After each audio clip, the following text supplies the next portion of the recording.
Cette année, le thème du Forum sur paix et sécurité en Afrique, les défis actuels du multilatéralisme. Le sujet s'impose de lui-même, tant les défis du multilatéralisme dans ces domaines en Afrique et ailleurs sont à la fois multiples, complexes, mais surtout persistants. Souvenons-nous que la première mission de maintien de la paix des Nations Unies, encore active à ce jour, remonte à 1948, avec l'Organisation des Nations Unies chargée de la surveillance de la trêve au Moyen-Orient. Cette mission, hélas, est encore active. Il y a eu, depuis lors, plus de 70 opérations de maintien de la paix, dont 13 en cours, parmi lesquelles 7 opèrent en Afrique. Il faut donc rendre hommage à l'action multilatérale, sans laquelle, bien sûr, le monde d'aujourd'hui aurait une autre configuration. Au fil du temps, les missions de paix des Nations Unies ont considérablement évolué.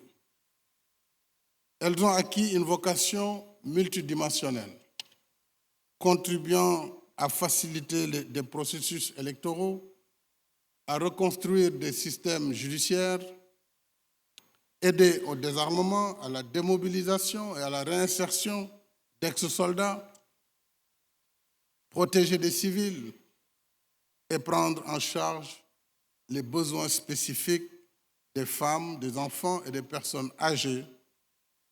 Les succès du multilatéralisme, de ce point de vue, sont indéniables.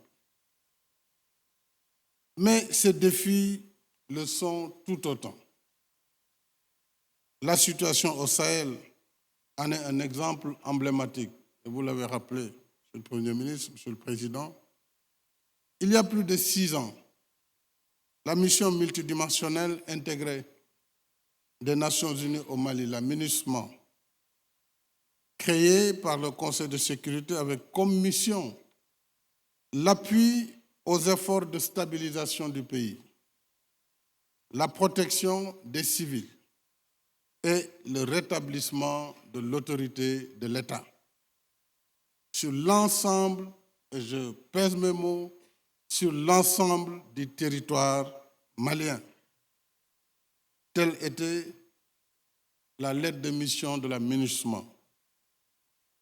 D'un effectif de 6 491 éléments à ses débuts, la MINUSMA en compte aujourd'hui 14 400. 14 400, soit plus que le double. Paradoxalement, l'agression terroriste contre le Mali s'est intensifiée. Et pire, le terrorisme étend son spectre ravageur à d'autres pays, on l'a vu au Burkina Faso, au Niger, charriant au quotidien des morts, des blessés, des réfugiés et des personnes déplacées.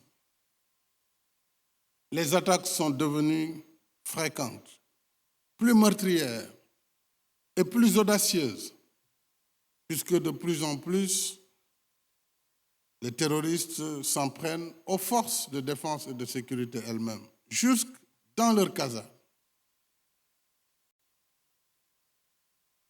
Posons alors les questions de fond, telles que le président Razouani nous y invite, parler en langue de bois. Ces questions, pourquoi, en dépit de la présence plus massive de forces internationales, la situation continue de se dégrader au Sahel? J'espère que le forum nous apportera les réponses à cette question. Comment articuler et coordonner les différentes initiatives déployées sur le terrain, on les a listées, de façon à rendre leur action plus cohérente et plus efficace? Plus de 14 000 hommes de la MINUSMA, G5 Sahel, je pense, à plus de 5 000, 6 000 hommes, 19 000 hommes, plus Barkhane, plus tout le reste, plus l'armée malienne.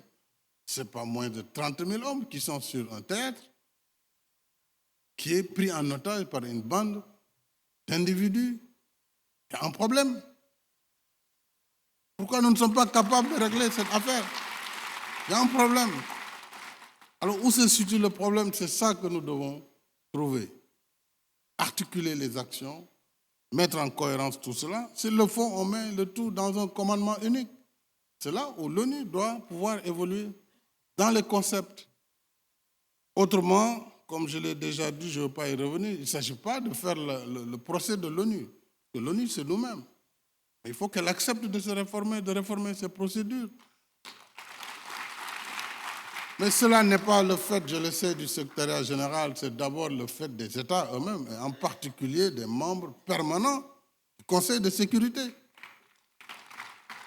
Sur la question du mandat, mais c'est eux qui peuvent bloquer. Si un des 5 n'est pas d'accord, le projet, il est bloqué pour de bon. Et c'est là le problème. Il faut un mandat robuste au Mali. Donc il faut que ce que la France n'est pas contre. Les États-Unis, maintenant, on m'a dit que la position a bien évolué. Je remercie si c'est le cas. Il faut que le Royaume-Uni également, qui est d'accord, mais que la Russie et la Chine, sur le Sahel, acceptent de donner le mandat robuste pour qu'on en finisse avec ce qui se passe dans le Sahel.